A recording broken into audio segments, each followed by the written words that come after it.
বন্ধুরা, আজ আমি পাকা আম দিয়ে দুর্দান্ত ইউনিক একটা রেসিপি আপনাদের সঙ্গে শেয়ার করব। তো আপনারা পুরো ভিডিওটা স্কিপ না করে দেখে নিন কি বানাই আমি পাকা আম দিয়ে। এখানে আমি রেসিপির জন্য দুটো পাকা আম নিয়েছি। আমগুলোকে ফালি করে টুকরো করে এইভাবে খোসা থেকে তুলে একটা মিক্সির জারের মধ্যে নিয়ে নেব। তারপরে আমটাকে এবার ভালো করে স্মুথ একটা পেস্ট বানিয়ে নেব। তো এইরকম পেস্টটা স্মুথ হতে হবে। এদিকে বলের মধ্যে নিয়ে নেব 1 বাটি ময়দা আর 1.5 বাটি আটা। আটাতে দিয়ে দেব পরিমাণ মতো লবণ আর হাফ চামচ হলুদ গুঁড়ো দিয়ে শুকনো মিশিয়ে তারপর অল্প অল্প জল দিয়ে মেখে মেখে একটা স্মুথ ডো বানিয়ে নেব। এবার ডোটাকে ঢাকা দিয়ে 15 মিনিট রেস্টে রেখে দেব। এদিকে কড়াই গরম করে কড়াইতে দিয়ে দেব 2 চামচ ঘিয়ে দিয়ে দেব হাফ বাটি সুজি। এবার সুজিটাকে ঘিয়ের সঙ্গে হালকা ভেজে নেব। বেশি লালচে ভাজবো না, হালকা ভেজে তারপরে আমের পিউরিটা ঢেলে দেব। আর মিক্সি ধোয়া একটু জল দিয়ে সুজি আর আমটাকে প্রথমে মিশিয়ে নেব। তারপর দেব যে পরিমাণ সুজি নিয়েছি সেই পরিমাণে চিনি দিয়ে দেব আর অল্প একটু লবণ দিয়ে দেব আর দুধ দিয়ে জাল দেওয়া দুধ দেব। দিয়ে সব কিছু মিশিয়ে সবশেষে কিছুটা এলাচ গুঁড়ো দিয়ে নেড়ে নেড়ে একটা শক্ত ডো বানিয়ে নেব। এবার ডোটাকে একটা প্লেটে নামিয়ে ঠান্ডা করে নেব।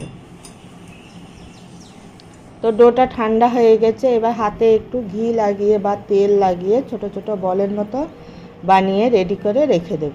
তো এটা ঠান্ডা হলে কিছু শক্ত হয়ে যাবে মোটামুটি।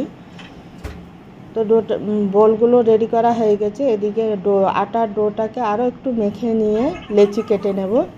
যেরকম আমরা পরোটার লেচি কাটি সেরকমই লেচি কেটে একটা বাটির মতো বানিয়ে নেব। এবার এই বলগুলো বাটির ভিতরে দিয়ে এভাবে মুখটাকে বন্ধ করে নেব। বন্ধ করে ময়দায় মিশিয়ে প্রথমে আঙুল দিয়ে চারিদিকে স্প্রেড করে নেব। তাহলে বেলতেও সুবিধা হবে, পুর বেরোবে না আর পাতলা হবে। এইরকম থিকনেস রেখে পরোটাগুলোকে বেলে নেব। এবার উল্টে পাল্টে ভেজে অল্প একটু তেল বা ঘি দিয়ে ভেজে নেব।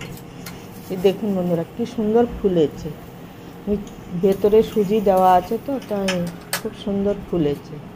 এইভাবে করে আমি আরও একটা দেখিয়ে দিচ্ছি। এরকম খিলি বানিয়ে প্রথমে তারপরে এবার বোলগুলি খিলির ভিতরে ঢুকিয়ে নেব বাটির মতো বানিয়ে। তারপরে এইভাবে মুখটা বন্ধ করে আটা লাগিয়ে প্রথমে হাতে একটু স্প্রেড করে নেব।